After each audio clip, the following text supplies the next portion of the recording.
Crawford, and I'm 15 years old. I think some of the positives of social media include finding your voice and letting out your thoughts on things, and also getting to connect with people that you don't normally get to connect with. I would say I probably spend around 3 to 6 hours each day on social media, depending on the day. Sometimes it causes you to get sucked into things that are depressing and gives you bad ways to cope. I think you can easily get sucked into people's feeds and how they look, and then you want to try to be more like them, which doesn't always end up good. And it can take a lot of your time and a lot of your energy that doesn't need to be put there.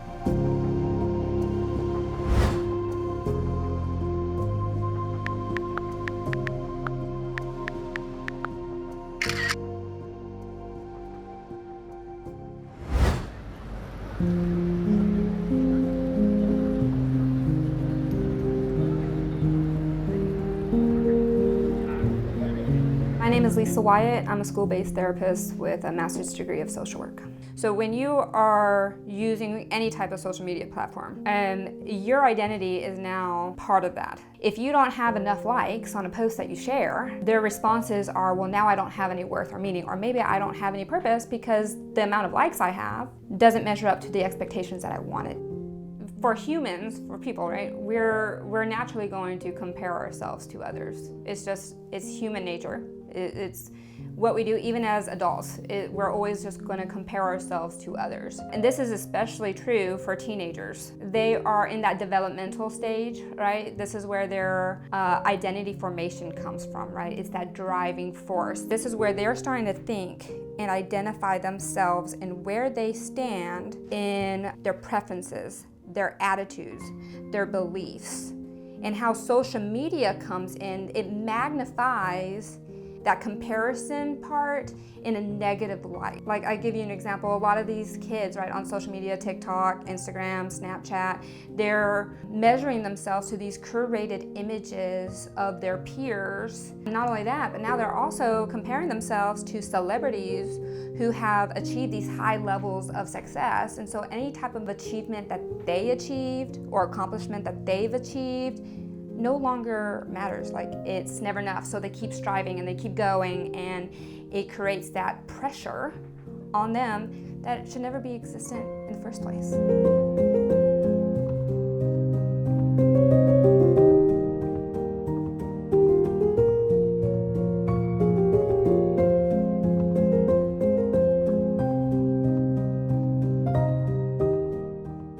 Some of the pressures of social media are getting enough follows, getting enough likes, being as popular as other people, seeing if people view your video but don't like it, and trying to look a certain way. When you're so used to texting a person and expressing your feelings in words over a phone, it's more awkward and it's harder to actually get the nerve to talk to them and to be the same person that you were over the text, and you have to actually say your words as you think them.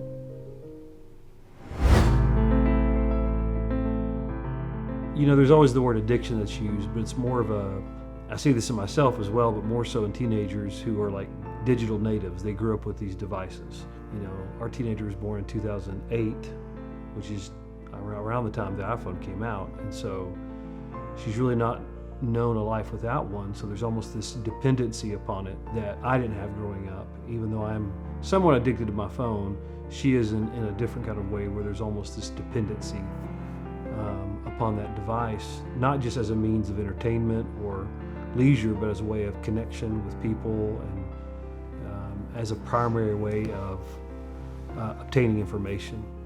Monitoring our teenagers' social media use is definitely a challenge and exhausting as a parent. There are a lot of things that can help you with that, but just figuring those out and learning about them takes time. With every privilege or extension of that time that we give, our daughter just wants more.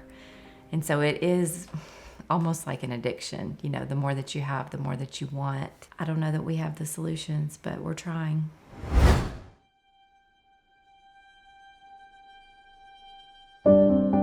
There was a recent study that came out that 70% of teens hide their online behavior from their parents. There's these things that I see with parents a lot. They try to protect and prohibit, but one of the things that I try to stress is that social media in general, is always going to be around. It's here, it's going to stay forever, and that's just the reality of it. If anything, it's going to keep evolving. Yes, I see that they want to protect, they want to prohibit certain things out of that protective nature without preparing them. So what I usually say is, like, parents and educators, if you're not going to prepare these young people, when they're thrown into it, society's going to do it for them. And sometimes it's not a good thing either. So I would say, like, monitor the content, monitor what's happening, monitor the behavior, prepare them for the risk. Social media is widespread, and if you don't prepare them for what's on the other side, it's going to open the door for sex trafficking. It's going to open the door for just all these things besides cyberbullying and body shaming. It's going to open the door for a whole other issue that no one could have foreseen. If they don't know how to navigate it correctly, they're no longer going to live with media. They're going to now live in it.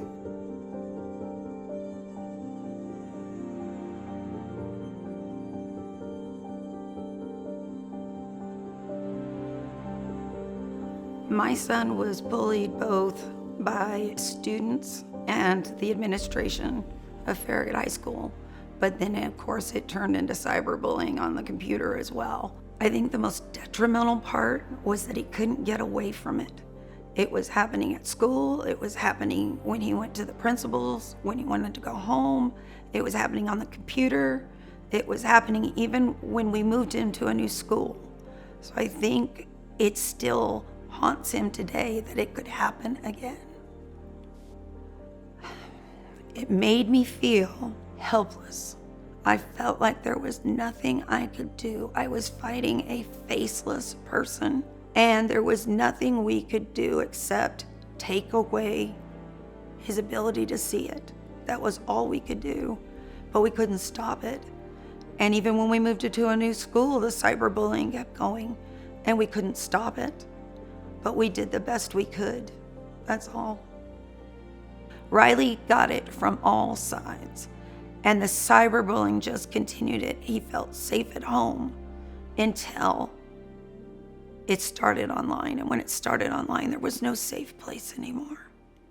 Cyberbullying is long-term. It leads to sleep deprivation, anxiety, depression. This is where suicidal ideations come in.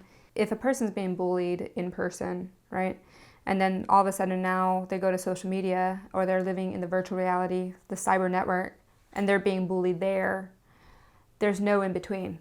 They're being bullied in both areas. Knowing the warning signs and the risk signs are going to be just as equally important, but it is a long-term psychological effect. My son to this day is not the same person he was as a sophomore before all of this started due to the cyberbullying. He still says he's finally about 95% of the person he was, but he's not completely there yet, from counseling to talking with his new friends or with me and the family. Still, he's not the same person, and I don't think he ever will be. The advice that I would give is talk to somebody.